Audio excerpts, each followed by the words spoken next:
Welcome back, dear aspirants, in geography of by online classes, and here we are discussing polity. Friends, इस समय हम fundamental rights पर discuss कर रहे हैं और साथ ही साथ हमने इसके आर्टिकल 12, 13, 14, 15 और 16 को हमने डिस्कस कर लिया है। लास्ट जो हमारा वीडियो था वो आर्टिकल 16 पर था, उसके क्या क्या विभिन्न विवाद हैं हमने उस पर भी चर्चा कर ली। आज आइए बात करते हैं आर्टिकल 17 और आर्टिकल 18 पर आज चर्चा करेंगे और उसके बाद जो हमारा अगला वीडियो होगा उसमें हम आर्टिकल 19 पर चर्चा करेंगे। तो आइए बात करते हैं आर्टिकल 17 क्या कहता है। देखिए, आर्टिकल 17 में जो एज इट इज लिखा हुआ संविधान में वो लिखा गया कि अस्पृश्यता अस्पृश्यता का क्या होगा, निषेध होगा। ठीक है, अस्पृश्यता का निषेध मतलब कि छुआछूत। ठीक है, जो छुआछूत है इसका क्या होगा, निषेध होगा। ठीक है, इसी बारे में लिखा गया है। आर्टिकल 17 में क्या है हम इसको एलोबरेट करके देखते हैं। आइए, अस्पृश्यता निषेध होगी तथा अस्पृश्यता विधि द्वारा दंडनीय अपराध होगा। इसका किसी भी परिस्थिति में कोई अपवाद नहीं। मतलब इस बहुत से आप इससे पहले जो आर्टिकल पढ़े उसमें कुछ ना कुछ अपवाद कहीं ना कहीं मिलते थे आपको, लेकिन इसमें आप देखेंगे कि इसका किसी भी परिस्थिति में कोई अपवाद नहीं। मतलब आप छुआछूत को बढ़ावा नहीं दे सकते हैं, आप अस्पृश्यता को बढ़ावा नहीं दे सकते हैं, चाहे कोई भी परिस्थिति हो। ठीक है, तो इसका आप ध्यान रखेंगे कि अस्पृश्यता निषेध होगी तथा अस्पृश्यता विधि के द्वारा दंडनीय अपराध होगा। एक दंडनीय क्या है, क्रिमिनल ऑफेंसिव होगा। ठीक है, ऑफेंसिव हो। बात करें अगर तो ये संविधान में इसकी परिभाषा नहीं दी गई, कहीं पे भी संविधान में इसकी परिभाषा नहीं दी गई है, तो फिर हम कैसे इसको समझेंगे। तो इसके लिए हम देखते हैं कि मैंने देखिए आपसे बताया था कि पॉलिटी और कॉन्स्टिट्यूशन में अंतर क्या होता है। देखिए, मैंने आपसे बताया था जो संविधान होता है वो दस्तावेज है नियमों का। ठीक है, जो पॉलिटी जो होता है जब उन नियमों को इम्प्लीमेंट करने का चांस आता है, इम्प्लीमेंट करने की बारी आती है, तो उसमें होता ये है कि उनको इम्प्लीमेंट करने के दौरान जो विभिन्न प्रकार के संसद के नियम बनते हैं, ठीक है, या फिर कोई विवाद अगर होता है तो उसमें न्यायालय जो अपना निर्णय देता है, तो ये सब जो चीज़ें होती हैं ना, इन्हें कहते हैं पॉलिटी। मतलब इम्प्लीमेंटेशन में जो फिर नियम इत्यादि बनते हैं, न्यायालय का निर्णय इत्यादि आते हैं, तो इनको हम कहते हैं पॉलिटी। और संविधान तो बस वही है, एक दस्तावेज है, नियमों का दस्तावेज है। लेकिन जब उसको इम्प्लीमेंट करने की बात है तो इम्प्लीमेंट करने के क्रम में जो भी बात आए, जो भी हो, उसे हम पॉलिटी मतलब राज्य व्यवस्था कहते हैं। इसे आप थोड़ा क्लियर रखें। बहुत ही मैंने अच्छे से उसमें समझाने का प्रयास किया था, लेकिन शायद आप लोगों में से किसी को कुछ लोगों को शायद प्रॉब्लम हुई है इसमें। तो मैं यही कहूँगा आप लोग से कि आप फिर उसको एक वीडियो एक बार अच्छे से देख लें, क्योंकि काफ़ी चीज़ें अच्छे सरल तरीके से समझाई गई वहाँ पर। तो संविधान में इसकी परिभाषा नहीं है, आप इसका ध्यान रखेंगे। तो इसके लिए देखते हैं कि संविधान में जब परिभाषा नहीं है तो कैसे इसको क्लियर किया जाए। तो संसद ने जो है अस्पृश्यता निवारण अधिनियम 1955 में जो पारित किया कि अब देखिए, अब उसको जो बस इतना कह दिया गया है आपके संविधान में कि आर्टिकल 17 के तहत कि जो अस्पृश्यता होगी वो निषेध होगी। लेकिन इस पर ना कोई परिभाषा दी गई, ना कोई कानून बताया, कुछ बताया नहीं गया किस तरह से निषेध होगी, क्या दंड इत्यादि क्या होंगे, ये नहीं बताया गया। तो जो बस संविधान में लिखा हुआ वो क्या, वो तो कॉन्स्टिट्यूशन है। लेकिन अब इसको कैसे, अस्पृश्यता क्या होगी उसको निर्धारित करना, मतलब उसका डेफिनेशन देना, उसकी परिभाषा देना। अगर कोई अस्पृश्यता का मतलब करता है किसी के साथ, तो उसके लिए क्या नियम कानून होने चाहिए, क्या उसके लिए दंड का क्या प्रावधान है, ये सब बातें नहीं लिखी गई हैं। तो अब जब ये सब बातें मतलब की जाएंगी, संसद द्वारा बताई जाएंगी, तब ये क्या होगा, एक पॉलिटी का हिस्सा होगा। ठीक है, तो संसद ने अस्पृश्यता निवारण अधिनियम 1955 पारित किया और 1976 में इसका नाम बदलकर सिविल राइट्स प्रोटेक्शन एक्ट 1955 कर दिया गया। मतलब हिंदी में कहेंगे तो नागरिक अधिकार संरक्षण अधिनियम 1955। कहीं कहीं आपको नागरिक की जगह पे जन भी मिलेगा, जन तो जन मतलब भी नागरिक। ठीक है, और दोनों में आपको कंफ्यूज नहीं होना कि जन अधिकार संरक्षण अधिनियम 1955 या फिर नागरिक अधिकार संरक्षण अधिनियम 1955। जिसको आप ध्यान रखेंगे। तो नाम जो है 1955 से मतलब क्षेत्र में बदल कर जो है सिविल राइट्स प्रोटेक्शन एक्ट 1955 कर दिया गया। और यह अधिनियम जो है इसे परिभाषित करता है कि अस्पृश्यता क्या होगी। ठीक है, आइए बात करते हैं। यह कहता है अधिनियम कि देखिए, जाति के आधार पर अनुसूचित जाति के किसी सदस्य के साथ भेदभाव और अपमान करना अस्पृश्यता होगी। क्योंकि हम जानते हैं कि हमारा जो समाज रहा है, देखिए आप सभी लोग प्लीज़ रेशनली होइएगा, मतलब तार्किक रूप से देखिएगा। मैं आपको समझाने के पर्पस मतलब मकसद से ही चीज़ों को बता रहा हूँ थोड़ा से, ताकि आपको टच आ जाए कि आप चीज़ों को क्लियर समझ जाएं। ठीक है, लेकिन मेरा किसी के यहाँ पे सेंटिमेंट्स को जो है आहत करने का मेरा बिल्कुल भी इरादा नहीं। मैं आपको पहले ही बता देता हूँ। मैं आपको बस समझाने के तौर पे, समझाने के क्रम में मैं चाहता हूँ कि आप चीज़ें ज़्यादा क्लियर हो पाएँ। तो इसलिए मैं आप कुछ ऐसे एग्जांपल्स का यूज़ करूँगा जिससे हो सकता है किसी के सेंटिमेंट्स को मतलब प्रॉब्लम हो, लेकिन मेरा प्लीज़ ऐसा कोई मोटिव नहीं है। बस एक समझाने के पर्पज़ से आप इसे समझेंगे। प्लीज़ आप ऐसा ना समझें कि मतलब मैं ऐसी कोई किसी की बुराई कर रहा हूँ या किसी की यहाँ पे निंदा कर रहा हूँ, ऐसा कुछ नहीं है। बस एक आप मतलब टीचर और स्टूडेंट्स के बीच की गरिमा को समझें और उसी के आधार पर जो चीज़ों को देखें। ठीक है, आइए देखते हैं सब्जेक्ट के तौर पर से लें। आइए बात करते हैं किस प्रकार से। देखिए, ये कहा जा रहा है, ये कहा जा रहा है कि देखिए, जाति के आधार पर अनुसूचित जाति के किसी सदस्य के साथ भेदभाव और अपमान करना अस्पृश्यता होगी।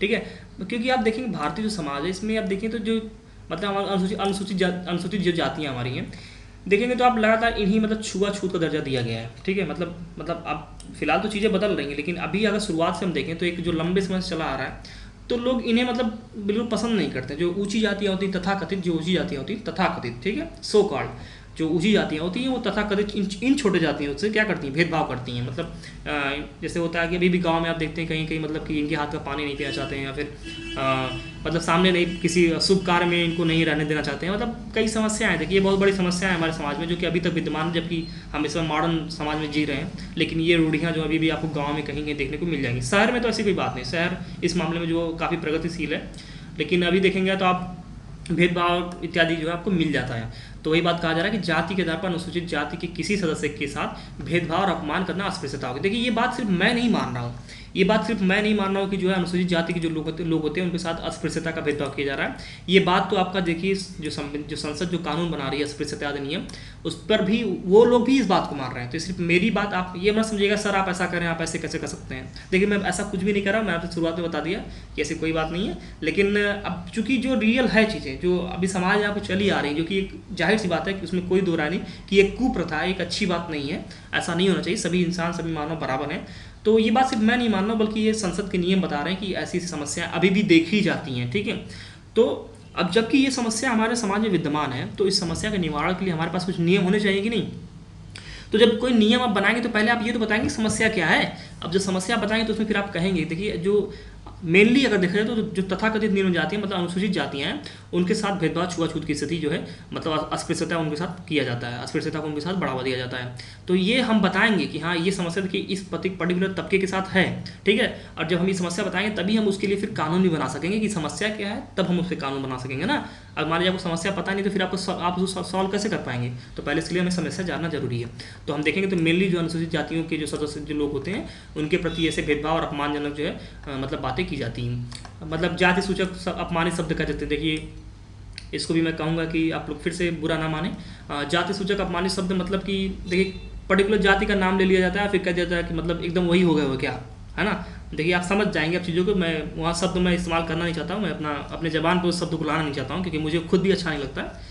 तो जाति सूचक अपमानित शब्द का प्रयोग करते हैं, वो जाति का नाम लेते हैं फिर कहते हैं कि एकदम वही हो गया हो क्या, या फिर एकदम यही हो क्या। हाँ, तो ये क्या है, मतलब ये दिखाता है कि आप अगर उस जाति का नाम लेते हैं इसका मतलब कि वो जाति क्या है, हीन है, मतलब छुआछूत वाली जाति है, और काफ़ी जो है मतलब बिल्कुल भी आपके लेवल का नहीं है कि आप उससे जो अपने साथ अपने चीज़ों को जो पैचअप कर सकें। मतलब बिल्कुल ही अवांछनीय आपके समाज में है। इस प्रकार से आप उसका नाम लेते हैं कि जब किसी को आप कहते हैं, आप कभी कोई गुस्से में कह देते होंगे कि एकदम वही हो गए हो क्या। तो इसका मतलब ये दिखाता कि आपकी मानसिकता ये है कि आप ये सोचते हैं कि वो जो जाति है वो बिल्कुल ही बेकार है। मतलब सभी जातियों में अगर सबसे कोई निकृष्ट जाति है तो वो जाति यही है। इसलिए आप उस जाति का नाम लेकर जो है लोगों को कह देते हैं कि एकदम वही हो गए हो क्या, एकदम ऐसा ही व्यवहार करोगे। मतलब इस तरह का आप समझ रहे होंगे चीज़ों को, मुझे उम्मीद है। ठीक है, इस प्रकार की समस्याएं हमारे समाज में जो विद्यमान अभी भी हैं। सार्वजनिक स्तर पर जो जाति आधार पर रुकना, मतलब देखेंगे आपकी मंदिर इत्यादि में या फिर कहीं मस्जिद से ये समस्याएं तो मतलब मुस्लिम समुदाय में नहीं है, लेकिन ऐसा नहीं है, समस्या वहाँ पे भी हैं। तो हम देखते हैं मतलब बहुत ही सार्वजनिक स्थान है जहाँ पे इनको जो है प्रवेश करने से रोका जाता है कि नहीं आप यहाँ पे प्रवेश नहीं कर सकते हैं। सार्वजनिक वाहन में बगल में बैठने से, देखिए अब कई बार आप देखेंगे कि मतलब गाँव इत्यादि में अगर कोई मतलब इस प्रकार से तथाकथित, देखिए मैं यहाँ पे एक शब्द प्रयोग कर रहा हूँ तथाकथित, सो कॉल्ड, जो कि ऐसा कुछ नहीं है। तथाकथित जो उच्च जातियाँ होती हैं, अगर उनको पता है कि इनके बगल में तथाकथित कोई निम्न जाति बैठी है तो फिर उससे वो बैठने नहीं देना चाहते, बगल में बैठते नहीं उसके। ठीक है, तो इस प्रकार से ये भी क्या है, भेदभाव है। तो सार्वजनिक वाहन में भी अगर इस प्रकार से आप कार्य करते हैं, जिसका मतलब आप जो है एक कानूनन जो है आप क्या करें, दंड का कार्य करते हैं, मतलब कानूनन एक दंडनीय अपराध आप करते हैं। ठीक है, तो उसी प्रकार से फिर नाई द्वारा जो बाल काटने से इनका मतलब जो आपके सैलून होते हैं जो लोग बाल काटने का कार्य करते हैं, उनके द्वारा जो है कहते हैं नहीं हम तुम्हारा बाल नहीं काटेंगे, तुम क्या हो मतलब तुम जो छूत हो, अछूत हो, तो इस प्रकार से हम तुम्हें छुएंगे नहीं और तुम्हारा बाल हम नहीं काटेंगे। तो इस प्रकार की समस्या हमें देखने को मिलती है, लेकिन ये समस्याएं तकरीबन अब उतनी नहीं रह गई हैं। आटा चक्की पर पीसने से इनकार करना कि हम आटा नहीं पीसेंगे तुम्हारा, तुम हटो यहाँ से। दर्शन साहित्य इत्यादि में इनका जो है इनके साथ भेदभाव करना, इनकी स्थिति को उस तरह से दिखाना, इस प्रकार से सभी चीज़ें क्या है मतलब परिभाषित किया गया, एग्जाम्पल के तौर पर दिखाया गया यहाँ पे जो आपका अस्पृश्यता निवारण अधिनियम है, जिसका कि 1976 में नाम बदल करके ये क्या बोलते हैं, नागरिक अधिकार संरक्षण अधिनियम कर दिया गया, नागरिक अधिकार संरक्षण अधिनियम 1955 जो है कर दिया गया 1976 में नाम बदल करके। तो इसमें ये दिखाता है कि इस प्रकार की जो है परिभाषा, इस प्रकार से इसको परिभाषित किया गया और इस प्रकार से इसके एग्जाम्पल दिए गए। तो आई होप आपको चीज़ें क्लियर हो गई होंगी, क्योंकि मैंने आपको बेहतर से बेहतर तरीके से समझाने का प्रयास किया है, ठीक है। और देखिए मेरा उद्देश्य भी यही रहता है, क्योंकि देखिए आप पॉलिटी मुझसे पढ़ रहे हैं तो इसका मतलब ये होता है कि आप कॉन्सेप्ट, देखिए मेरा सबसे बड़ा जो मतलब फोकस होता है वो होता है कॉन्सेप्ट पे, कि आप चीज़ों को कॉन्सेप्ट तौर पे लें। हर चीज़ में देखिए कॉन्सेप्ट होता है, तो आप चीज़ों को बिल्कुल कॉन्सेप्चुअल तौर पे समझ लें। जब एक बार आपका कॉन्सेप्ट क्लियर हो जाता है ना, तो मैं फैक्ट की क्या बात करते हैं, फैक्ट तो मैं आपको इतना दे दूँ कि आप परेशान हो जाएंगे कितना फैक्ट मिल रहा है। लेकिन फैक्ट लेके करेंगे, फैक्ट तो आप भी पा सकते हैं, आप खुद से भी ढूंढ सकते हैं फैक्ट्स को, ठीक है। लेकिन जो कॉन्सेप्ट है वो समझने के लिए, उसको उसी के लिए आप टीचर के पास आते हैं, उसी के लिए आप कोचिंग करते हैं, उसी के लिए आप जो है यूट्यूब पर वीडियोज़ देखते हैं, कि आपको चीज़ें समझ में आ जाए कि कह क्या रहे हैं, इसका मतलब क्या है। तो मेरा जो मेन उद्देश्य होता है वो यही होता है। और आप देखेंगे कि पॉलिटी जो मैं पढ़ा रहा हूँ आपको, ये बिल्कुल ही मैं हर तरीके से जो कॉन्सेप्ट क्या उससे संबंधित जो विवाद इत्यादि उनको मैं लेकर चल रहा हूँ। मैं सिर्फ आपको एक फैक्चुअल इन्फॉर्मेशन नहीं दे रहा हूँ कि ये आर्टिकल है, इसमें क्या कहा जा रहा है, ये कहा जा रहा है, वो तो आप वैसे भी देख सकते हैं ना। तो मेरा वो तरीका नहीं है, मैं आपको एक मेंस के पॉइंट ऑफ व्यू से तैयार कर रहा हूँ, पीटी तो आपका इसके साथ साथ चल ही रहा है। तो मैं दोनों ही तरीके से आपको तैयार करने का यहाँ पे प्रयास कर रहा हूँ, तो आप इसमें ध्यान रखेंगे।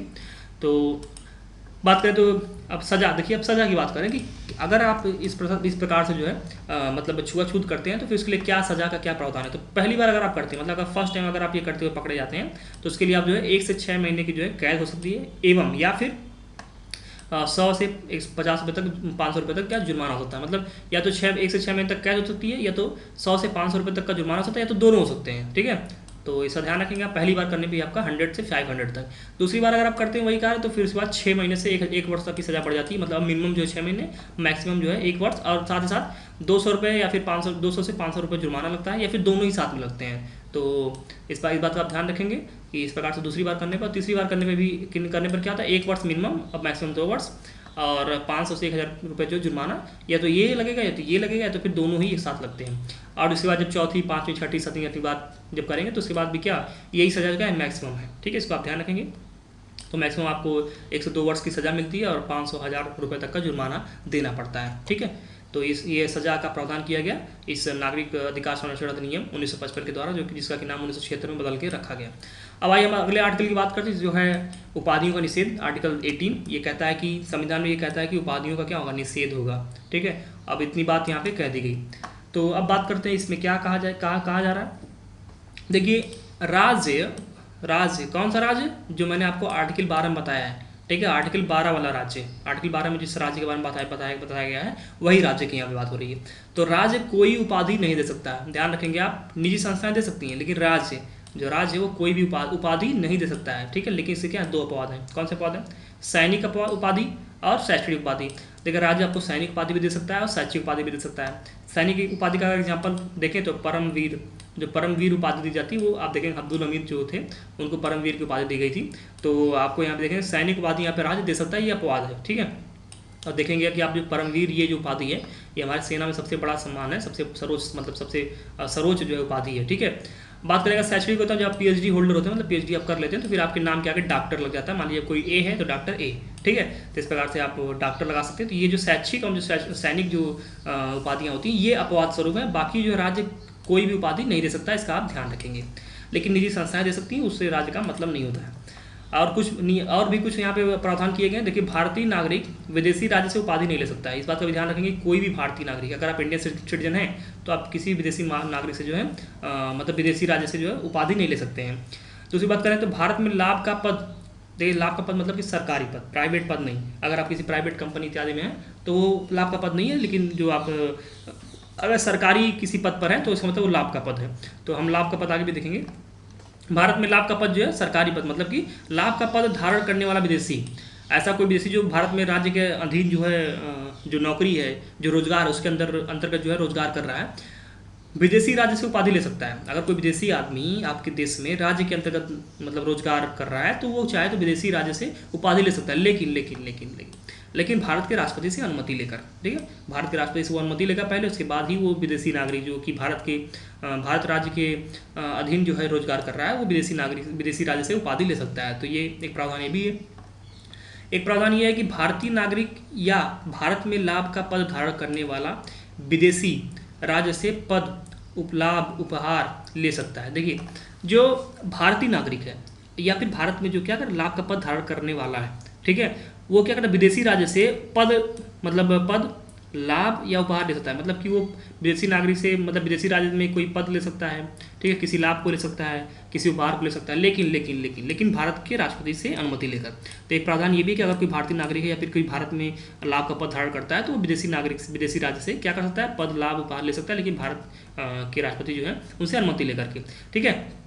तो इस पर आप ध्यान रखेंगे कि यहाँ पे जो है विदेशी जो है विदेशी राज्य से उपाधि ले सकता है, लेकिन यहाँ पे जो है आप देखेंगे तो पद, लाभ, उपहार ले सकता है, ठीक है। इस प्रकार की दो यहाँ पे मतलब 3 प्रावधान यहाँ पे किए गए जिसको आप देख लेंगे। आइए बात करें, अगर कुछ और बातों की बात करें तो इसमें किस प्रकार से विवाद इत्यादि उत्पन्न होते हैं, क्योंकि विवाद पे चर्चा करना ही हमारे लेक्चर का मेन उद्देश्य है, तो क्योंकि वही आपके कॉन्सेप्ट को बिल्कुल क्लियर करता है, ठीक है। तो बात करें अगर देखिए तो संसद ने लाभ का पद अधिनियम 2006 पारित किया। देखिए अब देखिए ये पॉलिटी की बात हो रही है यहाँ पे, ठीक है। अब तक तो हम संविधान की बात कर रहे थे, कॉन्स्टिट्यूशन की बात कर रहे हैं, पॉलिटी की बात कर रहे हैं। तो संसद ने लाभ का पद अधिनियम 2006 पारित किया। इसके द्वारा 56 पदों को लाभ के पद का अपवाद घोषित किया गया। 56 पद, 56 पद, सभी पद को आपको जानना नहीं है कि कौन कौन से पद है, बस इतना जाने कि मेनली आप जान लें कि राष्ट्रपति का जो पद होता है, उपराष्ट्रपति, राज्यपाल इत्यादि का जो पद होता है, ये क्या होता है, अपवाद स्वरूप क्या है, ये 56 पद ऐसे होते हैं जो लाभ के पद के मतलब दायरे में नहीं आते हैं, बल्कि ये इनके अपवाद होते हैं, ठीक है। मतलब अगर आप इन पदों पर हैं तो फिर आप कोई और पद जो है धारण कर सकते हैं, मतलब उपाधि इत्यादि ले सकते हैं, इसमें कोई समस्या नहीं होती है। तो ये 56 पद जो है वो लाभ का पद अधिनियम 2006 के अंतर्गत क्या है, अपवाद घोषित किए गए हैं, ठीक है। कुछ बातें और देखते हैं, आइए देखिए पॉइंट्स में समझते हैं, विवाद आगे हमें मिलेगा। 1954 में भारत सरकार ने भारत रत्न, पद्म भूषण एवं पद्मश्री की शुरुआत की। तो ये 3 जो यहाँ पे आप देखेंगे तो इनका शुरुआत किया गया भारत सरकार के द्वारा 1954 में। अब देखिए समस्या क्या हो रही है, अब समस्या यहाँ यहीं से देखिए शुरू होती है। जारी दिनांक से ही इसकी क्या की गई, आलोचना की गई। जो ये भारत रत्न, पद्म भूषण, पद्मश्री जो इसको देने की बात की गई, इसका देखिए जारी दिनांक जिस समय से इसको देने का मतलब शुरुआत किया गया, उस दिन से इसका लगातार आलोचना शुरू हो गया।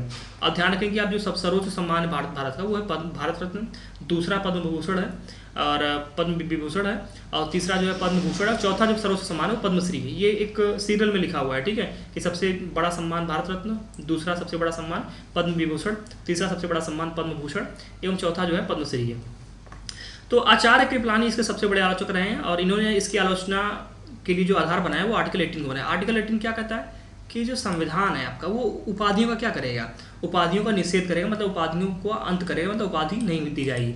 तो आप देखेंगे मैंने आपसे शुरुआत में ही कहा था, जब मैंने आपको मौलिक अधिकार पढ़ाना शुरू किया था तो अभी मैंने आपसे कहा था कि आप बहुत ही ध्यान से देखिए चीज़ों को देखेंगे, क्योंकि कई बार आपको ऐसा लगेगा कि जो संविधान का एक आर्टिकल है, मतलब मौलिक अधिकार जो एक आर्टिकल है वही दूसरे आर्टिकल का क्या कर रहा है, विरोध कर रहा है, ठीक है। तो इसमें आपको बहुत ही क्लियर कट होना चीज़ों में कि नहीं विरोध कर रहा है तो कैसे कर रहा है और नहीं कर रहा तो क्यों नहीं कर रहा है। आपको चीज़ों को बहुत ही ध्यान से, बिल्कुल डेवलपमेंट कैसे हो रहा है उसको ध्यान से देख के समझना होगा, क्योंकि अगर आप जरा सा भी आपकी नज़र हटी तो फिर यहाँ आप समझ लीजिए आपके कॉन्सेप्ट में समस्या उत्पन्न हो जाएगी। क्योंकि मैंने आपको शुरुआत में ही कहा था कि काफ़ी ये टिपिकल है और चीज़ों को आपको ध्यान से बिल्कुल याद रखना होगा। तो आप देखते हैं कि जो आर्टिकल आचार्य कृपलानी है वो आर्टिकल 18 को आधार बनाकर, जिसमें कि कहा जाता है कि राज्य जो उपाधियों का निषेध करेगा, उसको आधार बनाकर कहते हैं कि जो है आप भारत रत्न और जो है पद्म भूषण एवं पद्मश्री का जो बात कर रहे हैं ये आर्टिकल 18 के विरुद्ध है, ठीक है, क्योंकि आपने उपाधियों को निषेध किया है। इसके बाद फिर क्या होता है कि बाद में फिर होता ये है कि जुलाई 1977 से आप देखेंगे तो जुलाई 1980 के बीच में मोरारजी देसाई की नेतृत्व वाली मतलब जनता पार्टी ने इसका क्रम तोड़ दिया, ठीक है।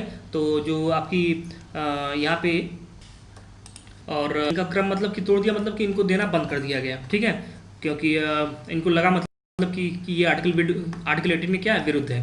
तो जुलाई 1977 से जनवरी 1980 के बीच में मोरारजी देसाई की नेतृत्व वाली जनता पार्टी ने, जो कि एक मतलब गैर कांग्रेसी पार्टी थी, इन्होंने क्या किया, इन्होंने इनका क्रम तोड़ दिया, ठीक है। अब पुनः 1980 में जो है इंदिरा गांधी सरकार ने इसे पुनः शुरू कर दिया। देखिए जब इन्होंने क्रम तोड़ा तो इन्होंने भी आर्टिकल 18 को ही आधार बनाया, जो जनता पार्टी ने तोड़ा कि अब नहीं, अभी ये नहीं दिए जाएंगे जो ये भारत रत्न इत्यादि हैं, तो इन्होंने आर्टिकल 18 को आधार बनाया कि नहीं, ठीक है, आर्टिकल 18 के आधार पर ये जो है संविधान जो है इसका निषेध करता है, ठीक है। तो इसको आधार बना के इन्होंने तोड़ा, लेकिन जब फिर वापस इंदिरा गांधी की सरकार आई तो इन्होंने फिर से शुरू कर दिया गया।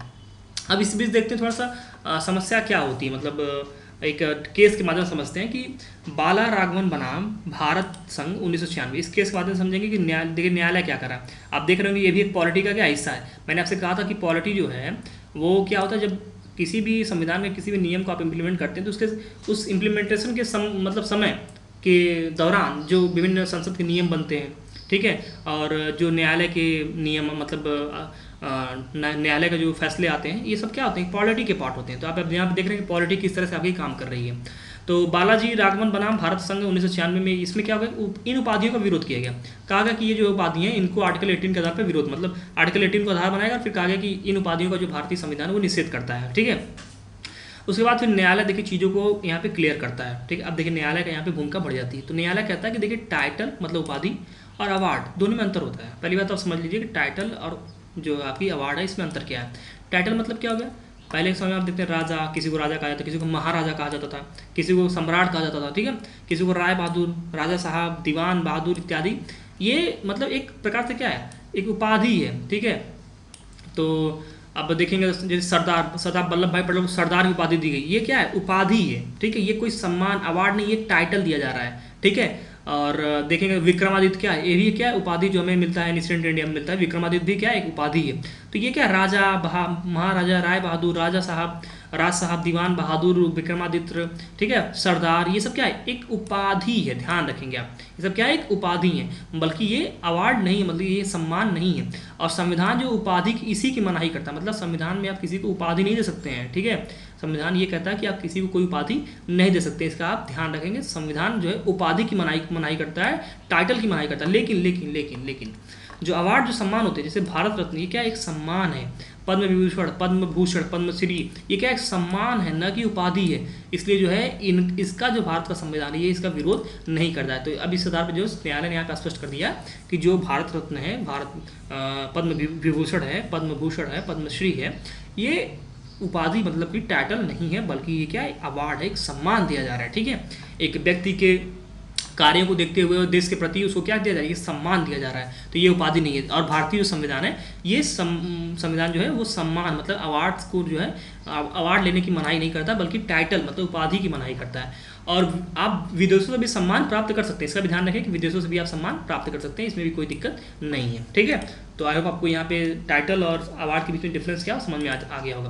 देखिए मेरा पर्पज़ यही रहता है कि आपको मैं छोटी से छोटी चीज़ों को जो शायद आप मतलब टीचर्स छोड़ देते हैं कि यहाँ पे अंतर करना जरूरी नहीं समझते हैं, मैं उनको भी आपको बिल्कुल समझा देना चाहता हूँ, ताकि आपको कल को जब आप कंप्लीट हो पॉलिटी तो आप बिल्कुल कह सकें, गर्व से कह सकें कि मैंने जो पॉलिटी पढ़ा है उसमें मैंने लगभग हर डायमेंशन को टच किया है और लगभग सभी चीज़ों के बारे में मुझे जानकारी है। ठीक है। चाहे मतलब कॉन्सेप्ट के तौर पर बिल्कुल मजबूत हो जाए। अब फैक्ट तो मिल ही रहा है, वैसे भी फैक्ट आपको मिल ही रहा है। ठीक है।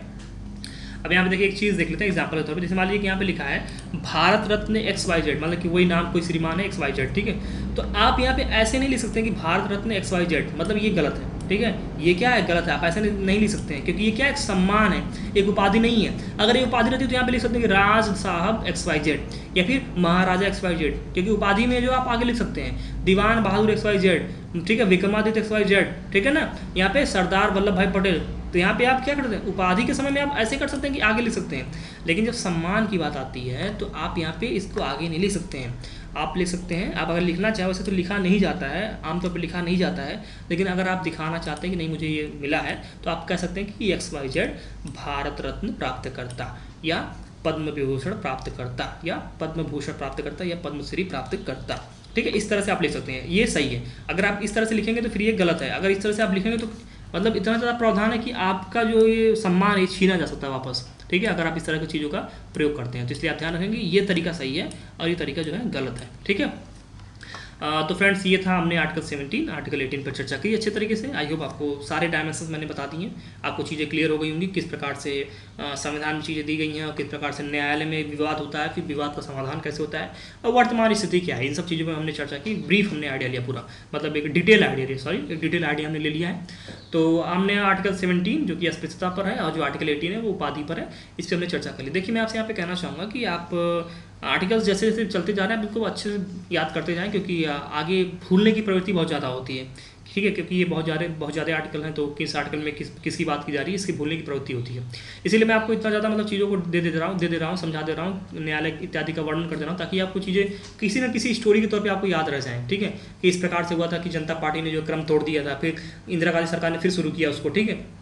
फिर केस की बात आती है तो उसमें जो है बताया जाता है कि टाइटल और जो आपका अवार्ड है तो अलग चीज़ें हैं, फिर वहाँ से चीज़ों को जो है इस तरह से आज वर्तमान स्थिति में देखा जाता है। तो आप इस तरह से चीज़ों को ध्यान रखेंगे तो आपको आज का वीडियो कैसा लगा आप मुझे बताएं। चलिए ठीक है, और मैंने आपसे जो एक प्रॉमिस लिया है, आप उस सॉरी जो पिछले वाले वीडियो मैंने ज्योग्राफी में प्रॉमिस लिया कि आप उस प्रॉमिस को पूरा करते हैं, ये देखना मेरे लिए इंटरेस्टिंग होगा। चलिए ठीक है, इस बार मिलते हैं अपने अगले वीडियो में, तब तक के लिए नमस्कार।